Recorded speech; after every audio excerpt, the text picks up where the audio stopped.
नमस्कार, आप देख रहे हैं एनएमएफ न्यूज में आपके साथ शबनम। श्री कृष्ण जन्माष्टमी के दिन पर दही हांडी कार्यक्रम महाराष्ट्र में रखा गया और इस मंच पर सियासी मैसेज भी जमकर दिए गए। देवेंद्र फडणवीस इस दही हांडी कार्यक्रम में शामिल होते हैं, मटकी फोड़ते हैं। वहां की तस्वीरें हम आपको दिखा रहे हैं कि कैसे मंच पर खड़े होकर इस पूरे समारोह में उत्साह के साथ सीएम फडणवीस शामिल होते हैं। और लेकिन इस दौरान उद्धव ठाकरे गुट की जमीन हिला देने वाला एक बयान देवेंद्र फडणवीस की तरफ से दिया जाता है। दरअसल मटकी फोड़ने के बाद मुख्यमंत्री देवेंद्र फडणवीस ने बीएमसी चुनाव को लेकर एक बड़ा मैसेज दे दिया, जिससे उद्धव ठाकरे गुट में हड़कंप मच गया। फडणवीस की तरफ से साफ साफ कहा गया है कि पाप का घड़ा है वो फूट चुका है और अब बीएमसी चुनावों में बड़ा बदलाव देखने के लिए मिलेगा। मतलब एक धार्मिक कार्यक्रम से सियासी मंच तक जो आवाज पहुंचाई गई है वो वाकई वो उद्धव ठाकरे की मुश्किलें बढ़ा देने वाली है। फडणवीस ने क्या कुछ कहा बयान देते हुए, पहले आपको वो सुनवाते हैं। देखिए, परिवर्तन तो होगा क्योंकि पाप की हंडी फूट चुकी है, अब नई हंडी लगने वाली है और उस हंडी का माखन ये समाज के सभी लोगों तक पहुंचाने का काम हम करेंगे।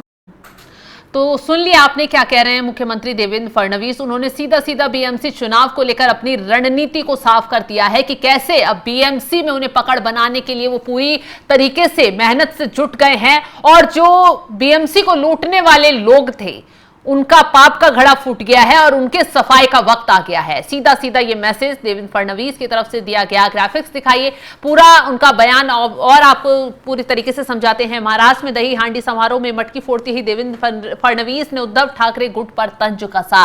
सीधे सीधे उन्होंने बोला, सीएम फडणवीस ने कहा कि बीएमसी में बदलाव आसन्न है, मतलब अब बदलाव होगा ही होगा।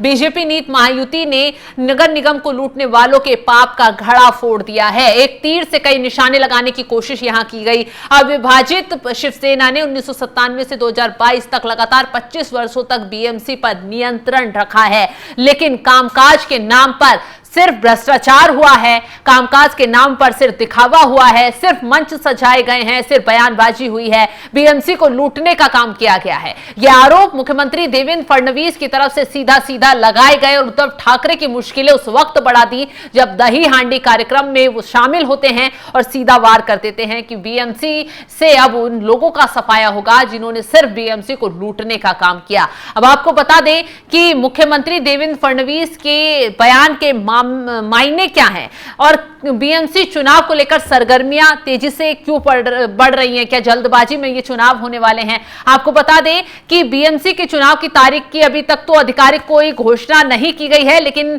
अलग अलग रिपोर्ट और बयानों से ये साफ हो गया है, संभावना जताई जा रही है कि चुनाव मार्च में या अप्रैल में 2025 में या फिर अक्टूबर 2025 के आसपास हो सकते हैं। चुनाव में देरी का मुख्य कारण वार्डों की सीमाओं का परिसीमन और ओबीसी आरक्षण से संबंधित सुप्रीम कोर्ट का फैसला बताया जा रहा है। अब बीएमसी पर पिछले कई दशकों से शिवसेना का दबदबा रहा है। शिवसेना ने लगभग 25 वर्षों तक बीएमसी पर लगातार राज किया है। वो शिवसेना जब उसका विभाजन नहीं हुआ था, उद्धव ठाकरे के पास शिवसेना का सिंबल भी था, शिवसेना का नाम भी था। उस वक्त बीएमसी का चुनाव, बीएमसी के जो पूरे नतीजे थे वो उद्धव ठाकरे गुट की तरफ थे। ऐसे में अब विभाजन शिवसेना का हो चुका है, शिंदे अलग पार्टी बना चुके हैं, शिवसेना का सिंबल निशान सब उनके पास है, उद्धव ठाकरे जो हैं उनके पास अलग सिंबल है। ऐसे में अब ये चुनाव विभाजन के बाद पहली बार होगा। अब देखना यह होगा कि बीएमसी के चुनाव पर इस बार किसका दबदबा रहता है, क्योंकि इस बार बेहद दिलचस्प ये चुनाव होने वाला है। अब शिवसेना ने 1997, 2002, 2007, 2012, 2017 के बीएमसी चुनावों में जीत हासिल की थी। 2017 के चुनाव में शिवसेना को 84 सीटें मिली थी, जबकि बीजेपी को 81 सीटों के साथ दूसरे स्थान पर रहना पड़ा था। उद्धव ठाकरे के नेतृत्व में शिवसेना ने 2017 में बीएमसी का चुनाव जीता था, जिसके बाद विश्वनाथ महादेश्वर और फिर किशोरी पेडनेकर महापौर बनी थी। इस तरह उद्धव ठाकरे के नेतृत्व में शिवसेना ने 2017 से 2022 तक बीएमसी पर राज किया। वर्तमान की अगर बात करें तो मुंबई में बीएमसी का कार्यकाल खत्म हो चुका है, प्रशासक नियुक्त किया गया है, जबकि चुनाव अभी नहीं हो पा रहे हैं और जल्द ही चुनाव की तारीखों का ऐलान हो जाएगा। तो बीएमसी चुनाव में बीजेपी की क्या रणनीति रहेगी, कैसे फंसाने की कोशिश बीजेपी को की गई, ये भी आपको बताते हैं। दरअसल उद्धव ठाकरे गुट की तरफ से नई नई चाल खेली गई। एक सबसे पहला मुद्दा बीएमसी चुनाव से पहले ये उठा दिया गया कि मराठी अस्मिता की लड़ाई।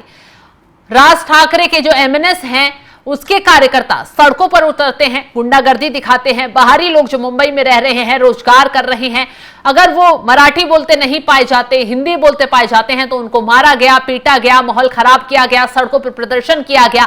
आरोप लगाया गया कि देवेंद्र फडणवीस की जो सरकार है वो मराठी लोगों को भाव नहीं देती बल्कि बाहरी लोगों को ज्यादा भाव दे रही है। हालांकि मुख्यमंत्री देवेंद्र फडणवीस ने यहां पर जो चाल थी उद्धव गुट की और राज ठाकरे गुट की, उसको तब फेल कर दिया जब एमएनएस के गुंडागर्दी दिखा रहे कार्यकर्ताओं पर ताबड़तोड़ तरीके से कार्रवाई की और साफ मैसेज मुख्यमंत्री की तरफ से दे दिया गया कि भाषा के नाम पर अगर विवाद फैलाने की कोशिश की तो किसी को बख्शा नहीं जाएगा।